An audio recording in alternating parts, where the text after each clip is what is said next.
Hi, my name is Jonathan. Recently, a very strange story came up on my school's forum.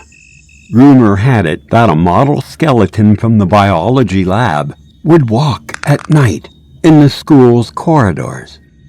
To corroborate this, I invited Leo and Mila, two friends from the press club, to bring a camera along and catch this peculiar occurrence on film. That night, none of us had any homework, so we made an appointment outside the cafeteria, and from there went to hide in a corner near the lab to begin filming. At midnight, the whole school was quiet, and we were ready with our well-prepared equipment to record that spooky sight once it would happen. However, after waiting for over an hour, we still had not seen any skeletons. Mila walked first, but suddenly she screamed. The skeleton had mysteriously disappeared. It was no longer standing in the right corner of the room, as it usually did. We went around the room several times, but we still couldn't find it. Leo suggested that we split the group up to go to other rooms and try to find the skeleton. God, I wish we hadn't separated then. Indeed, a very upsetting thing happened as Leo and Mila walked towards the end of the corridor. They were assaulted by a madman who had covered his head.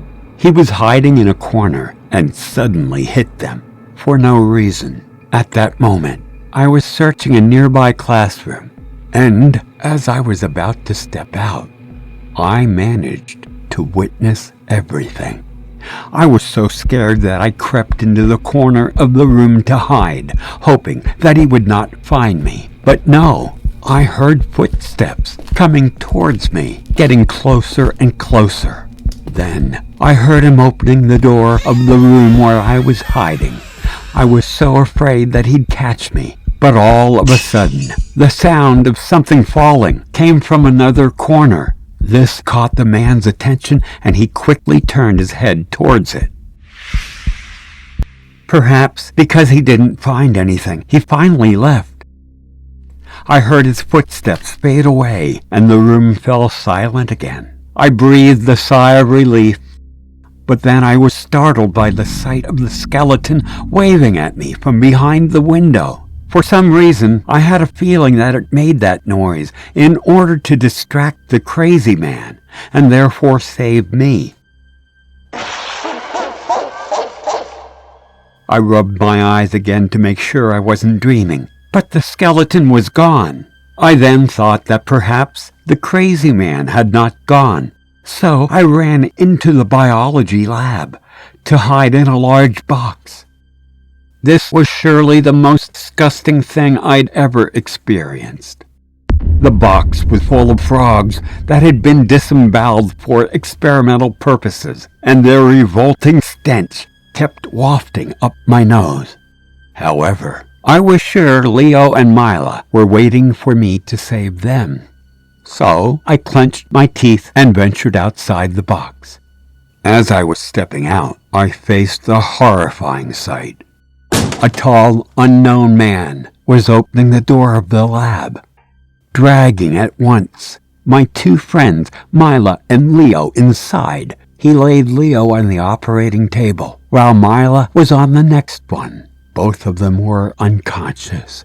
He then slowly lifted a scalpel and began dissecting Leo's body while laughing hysterically like a madman.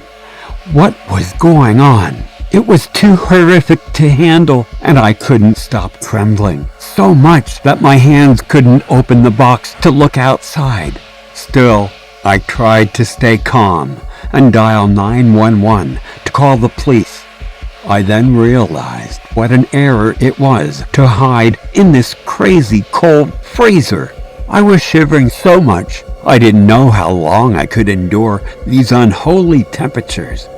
But I took a deep breath and tried once again to slightly open the door to see if the murderer had gone.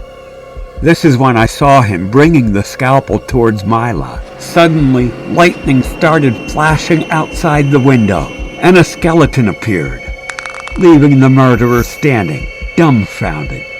I I took this opportunity to quickly jump out and grab the closest fire extinguisher to smash his head.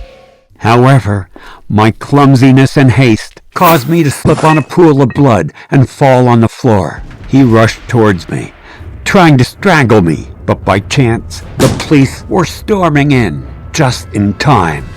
Unfortunately, the madman had already managed to put a knife on my throat to try and control me.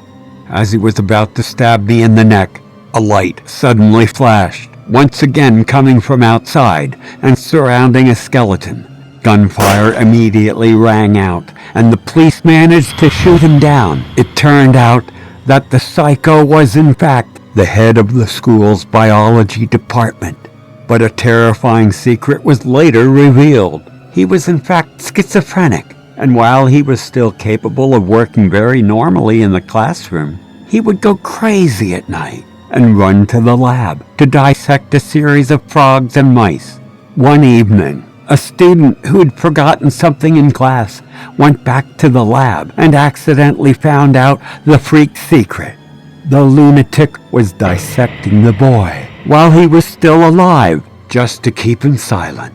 The most frightening thing that haunted me for a while was that the student's body was found at the bottom of the freezer, covered with heaps of frog corpses, and that's precisely where I was hiding that evening. The whole school then rumored that his spirit ascended into the skeleton, and he spent his nights moving the skeletons in the lab to hint at and reveal the madman's crime.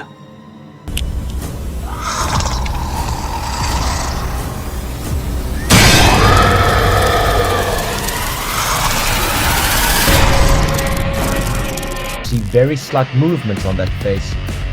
Yes, exactly the movements. I was not sure if I was dazzled by thinking too much. I saw that pale face move. Facial muscles occasionally had jerks. The corner of the eye narrowed slightly. The head also began to wobble according to the impact of the guest's hand. And suddenly the shrill scream of the pervert came. The corpse opened its eyes and glared at him. What the hell was going on?